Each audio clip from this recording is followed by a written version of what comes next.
What if I told you that you can create a perfectly spaced staircase in a single click? This isn't limited to just straight staircases. Oh no, sorry, Madame Adair, this can also give you perfectly spaced spiral staircases. Thanks to the discovery by the Genshin Serenitea laboratory, this new tag is going to make any kind of build involving staircases an absolute piece of cake. So hey, while watching this through, if you learned something new, hitting the video with a like and even subscribing to the channel does a ton to help me out, but let me show you how to set this up.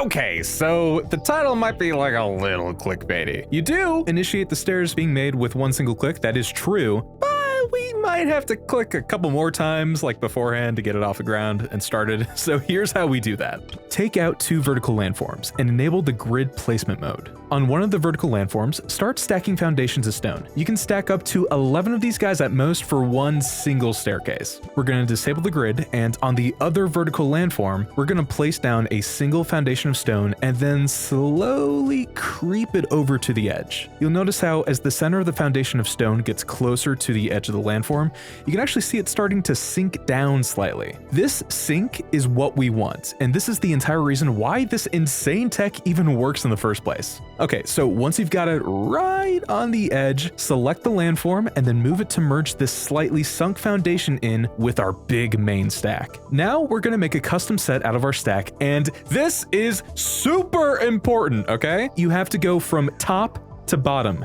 This will not work if we go from bottom to top. Has to be top to bottom. And don't worry, I'll show you what happens later on if we do go bottom to top. After you've made your custom set, take the entire stack and place it on top of the other foundation. And then finally, click cancel instead of confirm. Again, that's click cancel, don't click confirm. If you did everything right, you'll have a perfect staircase that's right for floating or sinking wherever you need it. Now let's break down some ways that we can customize the staircase. The further in you merge your lone foundation in with the stack, the steeper the stairs. So like think of it kind of like this. Whatever portion is exposed outside of the stack is going to be the length of each stair. So the less that's exposed, the shorter the step, and the more that's exposed, the longer the step. If you want a natural staircase that isn't too long, I personally recommend about 1 block or like 1.5 blocks worth of the foundation exposed. So the horizontal position affects the length, right? But the vertical position also affects each step's height. This default height that the one foundation is sunk into is honestly a pretty good height for stairs, but if you want to raise the height of the steps, you can raise the vertical landform that the foundation is sitting on, and then each individual step will be raised in accordance to how much you've raised this foundation. We're going to use the squares of the foundations to measure this height.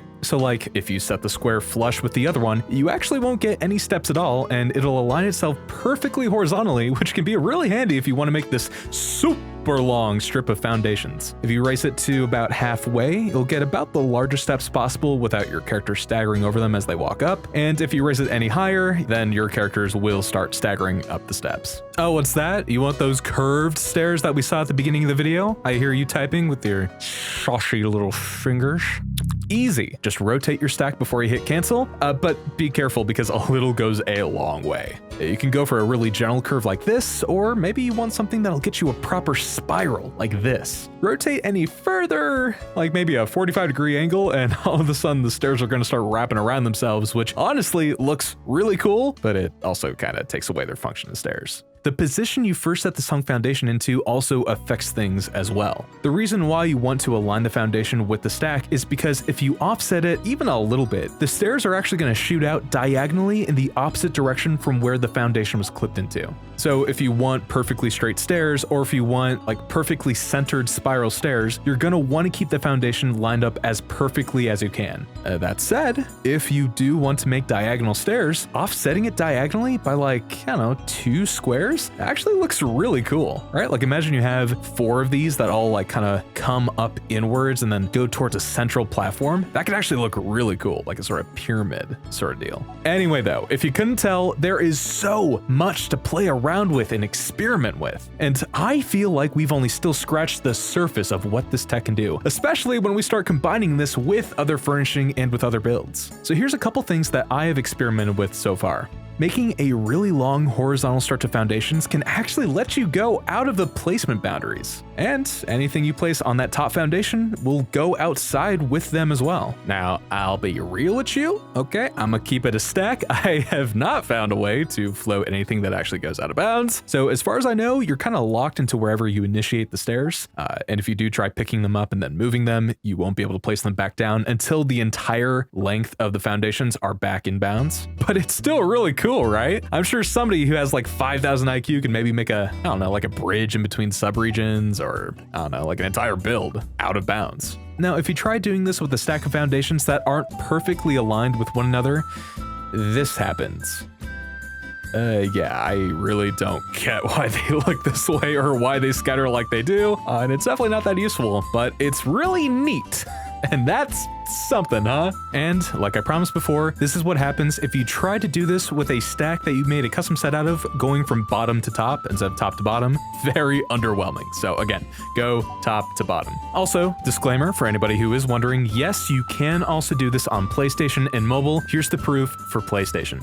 And either way, I think that's plenty to go over for now. I don't want this to be like information overload. Again, I want to give a huge shout out to the Genshin Serenitea Laboratory for discovering and documenting this whole shindig. If you look down in the description, I'm going to be linking the full stream where they go over a bunch more examples. There's a lot of really cool stuff in there. Like, dude, check out this insane spiral staircase they made that goes like way deep down below ground. They also use this tech to do other things unrelated to staircases, like using it to float companions, which I literally didn't know was possible until now. So seriously, even if you don't know Japanese, I highly recommend checking out and subscribing to their channel if you haven't already. And hey, subscribe to mine while you're at it. But either way, I hope you found this useful, and I hope you can use this tech to help upgrade your builds to new heights. You get it? New height, like literally new heights, cause like stairs go to. Anyway, thanks for watching. Bye.